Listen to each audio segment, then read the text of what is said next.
And some major injuries to report. This team's very fragile right now, so I don't want to touch anybody, get anyone else hurt. Use the gloves.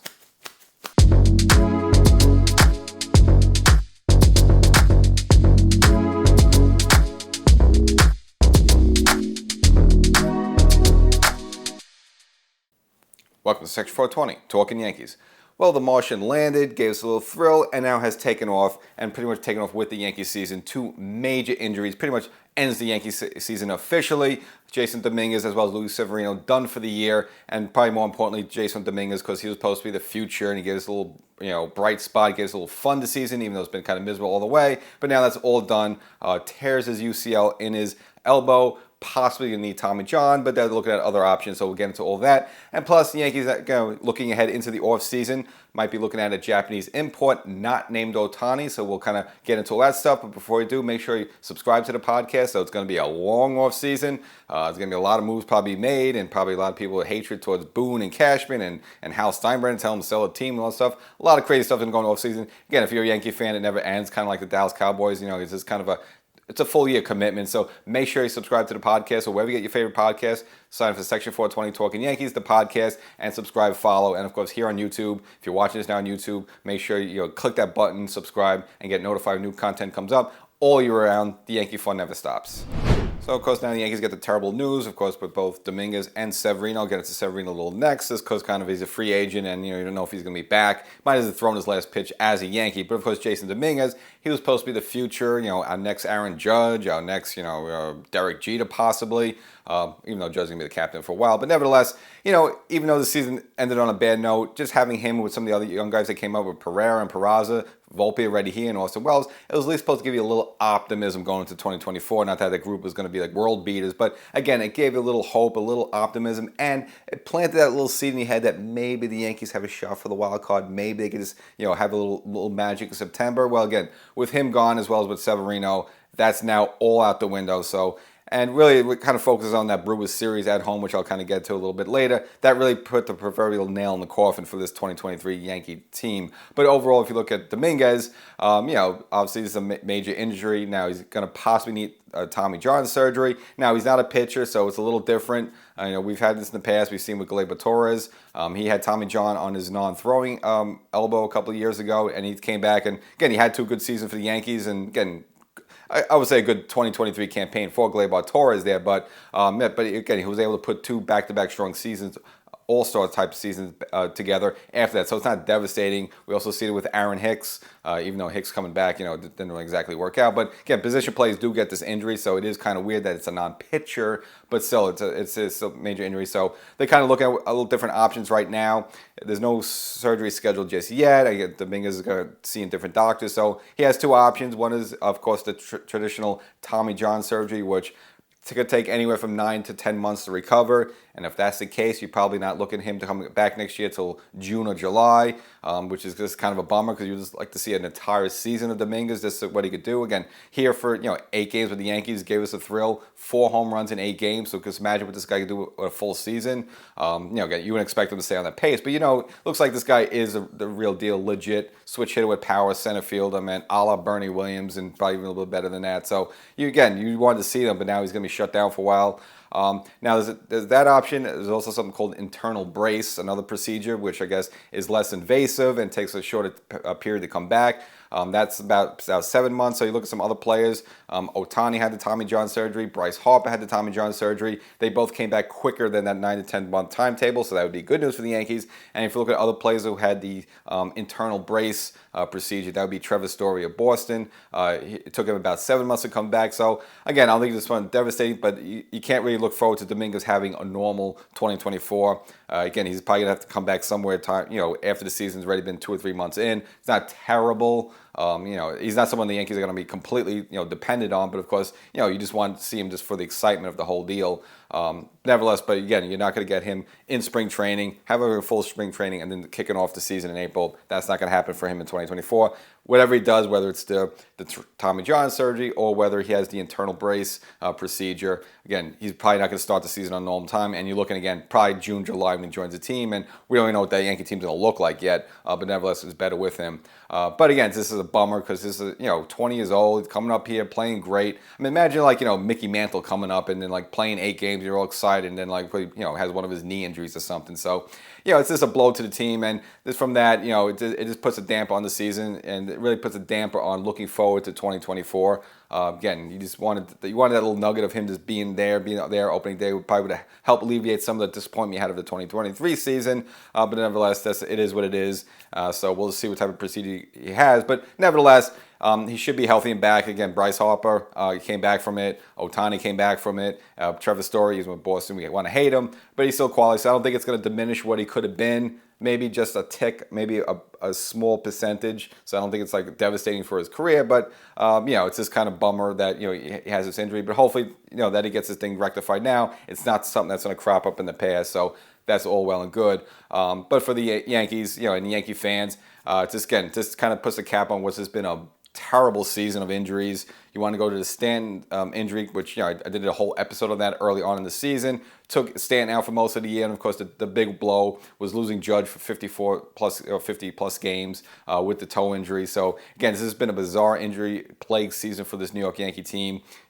Judge, Stanton, Nestor Cortez really never got off the ground. Severino almost really wasn't around the first part of the season, then finally joined the team, and then of course now he's done for the rest of the year, and I'll get into that a little bit soon. But no, this has been a bizarre season for the Yankees, of course, with Rizzo as well, who's not going to be back this season, which also going to get into. So, people want to blame the team, want to blame Cashman, they want to fight Cashman, get rid of this stuff too. But, these are bizarre things. I mean, are you going to blame Brian Cashman for, Jason Dominguez being called up here, which we probably all wanted? Now he's getting hurt. I mean, you want to blame Cashman for that as well. So, again, it's just been a freaky season for the Yankees. And, again, hopefully 2024, not the same way. Well, the Yankees get a double play, but not the double play they want. It's an injury double play. Not only Dominguez done for the season, but of course Luis Severino done for the rest of the year with a strained left oblique. Now, it was in that Brewers series, which is really almost like a house of horrors for the Yankees. And kind of, we're going to do a little deeper dive in that because it was kind of random. Because it's random because the Milwaukee Brewers come to town. Also, these Yankees just drop like flies. But nevertheless, Severino went down in that opening game with a left oblique strain. Again, a severe strain, and it looked really painful coming off the mound there. And it's just kind of a shame because it's always been something with him, with the oblique. Again, he had Tommy John surgery a couple of years ago. And again, it's always been a struggle to keep him on the mound. Again, when he's on the mound and healthy, he's been good for the Yankees, but he's usually hurt. And for that 4-year contract that Cashman gave him a couple of years ago, he's been pretty much hurt for like 75% of it. And it's just kind of a bummer because, he would figure he'd be a good co-pilot with Garrett Cole, but this never seems to be the case. Again, just with injuries, this is never there. And you kind of have to wonder, did he throw his final pitch in a Yankee uniform? He's a free agent after this season, so it's going to be kind of interesting to see what happens. And again, he's pretty much injured most of this season. But now, again, if you want to have any glimmer of hope, the Yankees kind of claw their way back into the wild card with both Dominguez going down and, of course, Severino. I mean, that just goes out the window because you would need both of those players for any hope. Again, they probably had no hope to begin with, but with those two gone, that pretty much sealed off the season for the Yankees. And it's just going to be kind of interesting now how they pursue this, into the offseason. Now, I think there's a good part in it and bad part of it in a certain way. Now, obviously, it's a situation with the Yankees where I don't think if you're looking to bring him back, you can't give this guy more than a 1-year deal. And if you look in his shoes, his agent, how can his agent ask for like a 5-year contract? I mean, I don't know who's going to give him a 5-year contract like that. Now, we saw that with Texas and Jacob deGrom, that deGrom's always hurt. We understand that, but deGrom is like, a Cy Young Award winner where, okay, maybe you can risk giving a 5-year contract like that just because he has the resume for that. Severino, a good pitcher, he's got the stuff, but he doesn't have the accolades. He doesn't have the Cy Youngs where I don't think anyone's going to give him a 4 or 5-year deal. So this almost may work out for the benefit of the Yankees where, I would be okay with a team-friendly 1-year deal just to bring him back. Okay, I'd be okay with that. And I don't think Severino's in position to demand anything longer than that because, I mean, how can he? I mean, the guy can't even stand in the field, so I don't know how his agent even makes that case there. So, there's a good part of this, a bad part of it. You don't want to see the guy hurt, but again, if it's someone that the Yankees are looking to bring back, which I think stuff-wise you would. I mean, he's only 29 years old, so it's not like he's over the hill or anything like that. If he's healthy, I think he's still can be a very good pitcher. But again, this has to stay healthy. So possibly this might work out in the Yankees' favor where if they bring him back for 1 year, maybe they work out an agreement like that. That's a possibility. Otherwise, maybe he goes elsewhere. And if it does go elsewhere, if you're Yankees and Cashman, fine, you just got to deal with it. You can't risk any more than 1 year with this guy because, again, he's always hurt. He's always, just whether it's the elbow, whether it's oblique, something, there's always something wrong with this guy. It's just kind of it's kind of a sad situation because, he's been with the Yankee organization since 2015. We've seen him come up through the ranks, and, every time he's just there to be a starter, and then he gets hurt and something happens there. So it's kind of a sad situation, but I don't think the story's really over with him. So I think you possibly could see him back. But again, I just don't think the Yankees are going to go more than 1 year. If they do consider bringing him back, and we don't know what the rotation is going to look like. And of course, I'm going to do a little preview of Yamamoto. In addition to Ohtani, he's kind of the big Japanese name out there, a pitcher, 25 years old. That looks like the Yankees are looking to bring him in. I'll kind of give you the full resume. So, the Yankees have some option there, and let's just see what the Yankees want to do. Obviously, this season with Rendon has actually been just pretty much a catastrophe. I know he's kind of picking it up late, end the season on a little bit happier note, but they shelled out a lot of money for him. So I don't know if they're looking to be, bringing a guy like Yamamoto who's going to command a lot of money. You're probably looking at least over $200 million. So I don't know if the Yankees want to go there after this miserable season with Rendon. So again, Severino might be an option where if you bring him back for 1 year for $12 million, that's at least reasonable, and then you kind of cross your fingers that he doesn't get hurt, but we don't know about that. We'll get into that. But again, Luis Severino, done for the season. And another Yankee pitcher that was developed through the system because Jonathan Loaisiga, he's pretty much going to end his season on the IL. Elbow inflammation, again, same thing. It's been a complete, kind of a bust of a season for him. Again, came on early strong, looking good. We saw the steps he took last season during the postseason there against Cleveland and Houston. Again, he looked good, and they put him in some high leverage situations, and he came through pretty much with aces. You would think he would finally take that next step this season, but of course, his entire season has been pretty much hurt. And as soon as he comes back, he's pretty much going to end the season on the IL, and he's just another case there where another guy just can't stay healthy.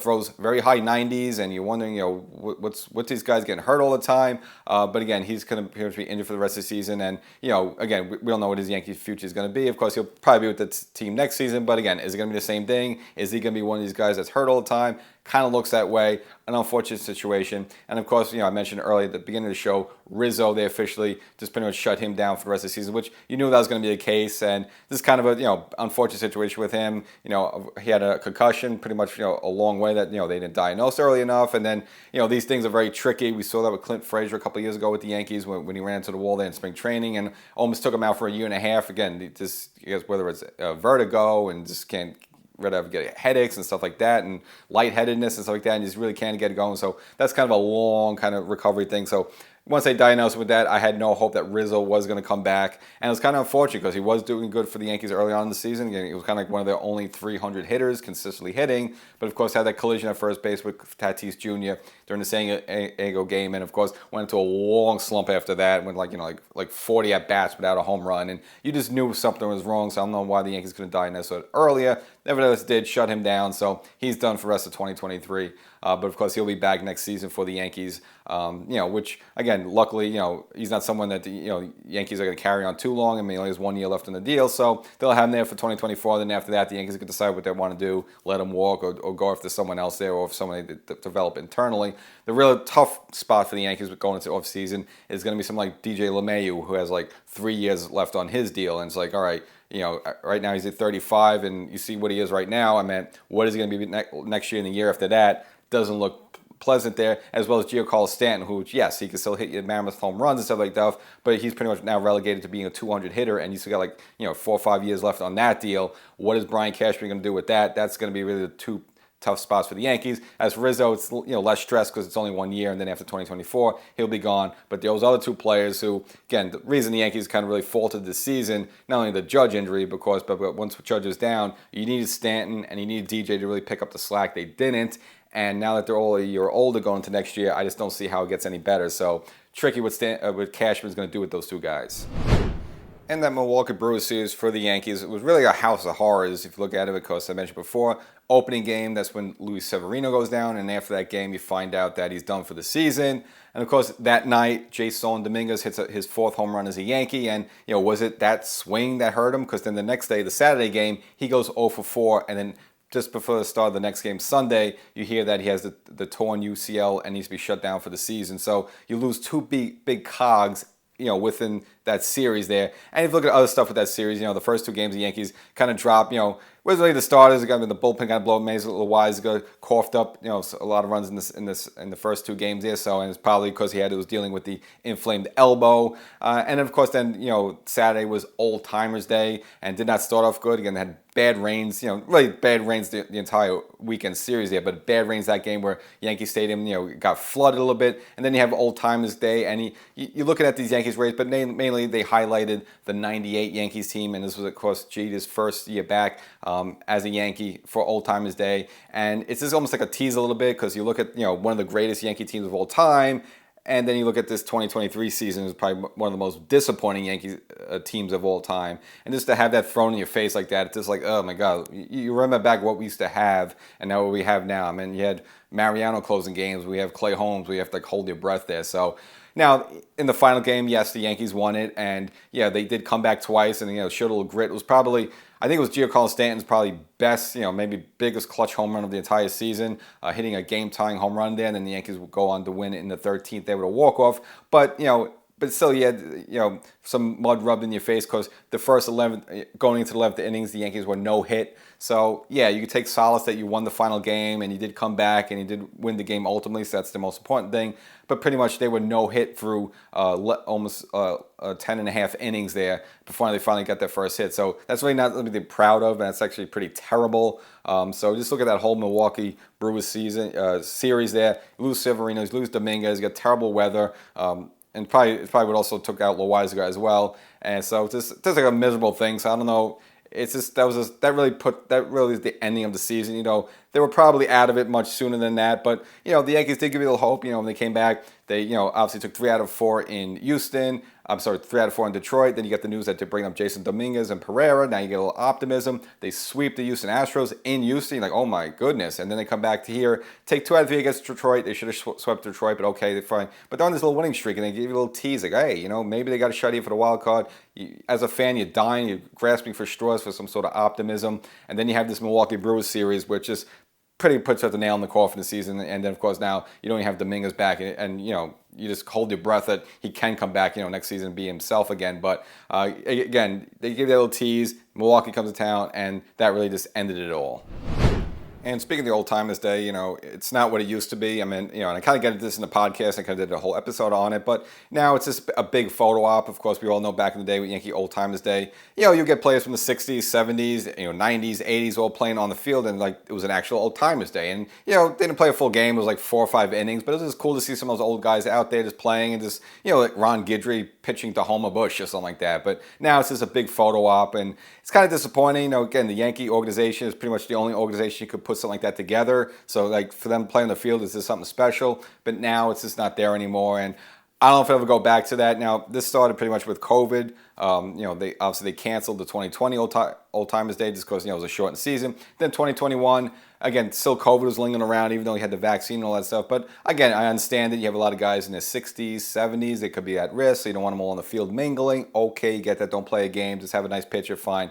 But it seems like they'll never go back to playing on the field again. I hope they do at some point. But it is kind of disappointing because, again, the Yankee organization was like the only one that could be able to provide that. And, you go way back in the day in the 70s just to see, Joe DiMaggio play on the field like that. I mean, it's probably something special. It would be nice to see G to take some swings against, Mariano. Or see O'Neill try to hit a home run, which we could probably still get one out. Maybe a little blooper over the wall. But nevertheless, it was exciting to see that. So you hope the organization would get back to that. If they don't, though, it kind of just adds more fuel to the fire. Just saying that, again, this Yankee organization isn't the same. Not that they're looking to win a World Series every year. And like George Steinbrenner, I think, took pride in having the Old Timers Day there. And it seems like Hal, maybe not as much. So again, people that speculate that, this Hal's not, up to the George standard.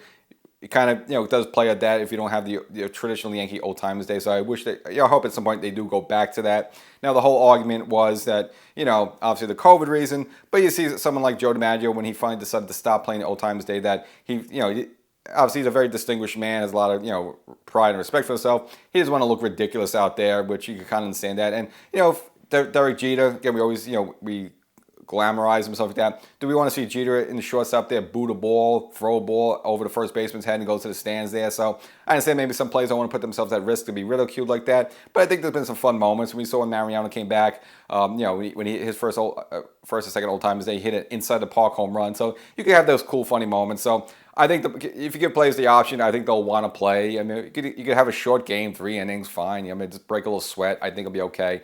You would hope they would come back, but we'll see. You just hope it's not one of those things like the DH in the National League.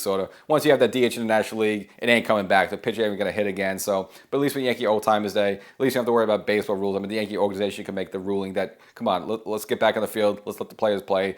You just hope he gets back, but I just hope in a period where this just turns into a big photo op, which it definitely was. And of course, they wanted to promote the '98 Yankees team, the 25th anniversary of that. So that was kind of the whole highlight. But again, you really can't enjoy it because it's amongst a miserable season for the Yankees there. And of course, I'm sure the comments with David Wells. Again, he's kind of old school there, and he really wasn't too happy with what's going on lately. And really, a lot of his comments in the game, I mean, he's made some previous statements that he doesn't even watch baseball anymore because he just doesn't like the way the game is played right now. And again, he's not a fan of the Yankee uniform being monetized. Of course, not only have the Nike logo, but we have the Star Insurance now on the arm. Well, David Wells took it to another extreme. Obviously, they didn't have the Star Insurance thing on the arm, but he took some medical tape and he actually put it over the Nike logo there. Again, not happy with the Yankee uniform being desecrated like that. Kind of agree with them. And as for, this current Yankee team, actually, David Wells sided with Brian Cashman and said it's really on the players that for not performing. And he thinks it's not really, if he's going to blame Cashman, he said that he should have sent some of those guys down. I mean, if you're not performing well, it doesn't matter who you are. If you're not playing well, you get sent down. And Wells said that was the way it was in his day. He was even sent down, and it worked for him. So, figuring that, these players need a kick in the rear, which kind of makes sense. And he also commented that a lot of players these days, peers don't get in each other's face as much, and hold each other accountable. Could be the case, a lot of these guys are always lovey-dovey stuff in the clubhouse. Now, we don't see what goes on behind the scenes. The only time we always saw some sort of altercation like that was, I think it was about 2 seasons ago when Gleyber Torres didn't run out a ball hard at first base there, came back in the dugout, and Judge confronted him. Like, well, good, you want to see that. You just don't see enough of that. I remember back when, Robinson Cano first came up, it was a game in Tampa, and he swung out a pitch way over his head. As soon as he got back in the dugout, Mariano Rivera was right in his face. So, again, maybe some problem with this Yankee team or just general baseball today is this, a lot of players, the younger players, no one gets in their face like they used to in the old days, and maybe that's just what some of this team needs. Now, as Brian Cashman looks to retool this team going into the next season, one of the names they're looking at, and you're going to hear a lot of stories about this, is Yoshinobu Yamamoto, Japanese phenom. Brian Cashman and advisor Omar Minaya, formerly the GM of the Mets, went out to Japan, see one of his games in the Nippon Pacific League, and he actually threw his second no-hitter of his career. So again, high-pressure situation with Cashman in the crowd there. Now, I'm not sure if he knew that, but there's also executives up to 10 other teams looking this guy over because obviously looks like this guy's definitely going to come to the States next season and he's going to command big bucks. As you look for him, Yamamoto himself, 25 years old, record right now of 14-5, an ERA microscopic 1.26 in 143 innings, and this guy hasn't had an ERA over 2 since 2020. So here's a guy who's just on top of his game, and we saw him a little bit in the most recent World Baseball Classic and performed well on the big stage and came through. So looks like this guy is the real deal coming over here. And again, more of lately, some of these Japanese players, there's always an air of mystery. Would their game there translate good here? It's been more of a sure bet. Of course, we've seen with the Yankees, Tanaka came out aces. He was good. Of course, Hideki Matsui, even though they got him kind of a little later in his career, the knees went out a little bit. Still, very good player for the Yankees, a fan favorite. Of course, Ichiro, the biggest, probably big. Hideo Nomo was probably the one who paved the way there. Now, there's been some hits and misses with the Yankees. Of course, we all remember Keiagao is completely imploded. He's never got off the ground there. Hideki Arabu, who I actually liked, but again, gave us one good start, one magical night, and then after that, kind of everything went derailed. Even though his '98 season really wasn't that bad, at least got a ring for the Yankees there. It was quite serviceable. But some hits and misses. But lately, a lot of hits, and of course with Shohei Ohtani, of course he's going to get a big contract himself somewhere at free agency next season. So it seems like a lot of Japanese players now, they got a better gauge of would their game translate well here, and it seems with this guy they would. And inside word, at least the rumors that a lot of MLB officials see the Yankees are going to go hard after Yamamoto. So that's going to be the big story there. Now, what type of money is going to command? It's going to be hard to say. Here's a guy that's definitely going to get over $200 million.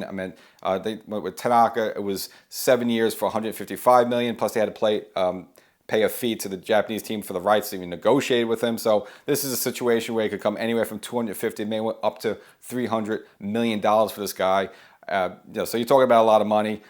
Again, I'm not sure. Again, I was a little skeptical that the Yankees would, go there just for the money they shelled out for Rodon and look at the season ahead. You're going to put even more money to the starting rotation, and what's going to happen to this guy, we don't know. But the good part that he is only 25 years old. You look with Boston when they brought in Daisuke. The problem with Daisuke, he was ready, in his early 30s, and of course in Japan threw a ton of innings. So once he came here, he was good for a year or two, but again, obviously faded out a little bit because for the tonnage of innings he had on his arm from playing in Japan those years. This guy's only 25 years old, so you get him at just the right time.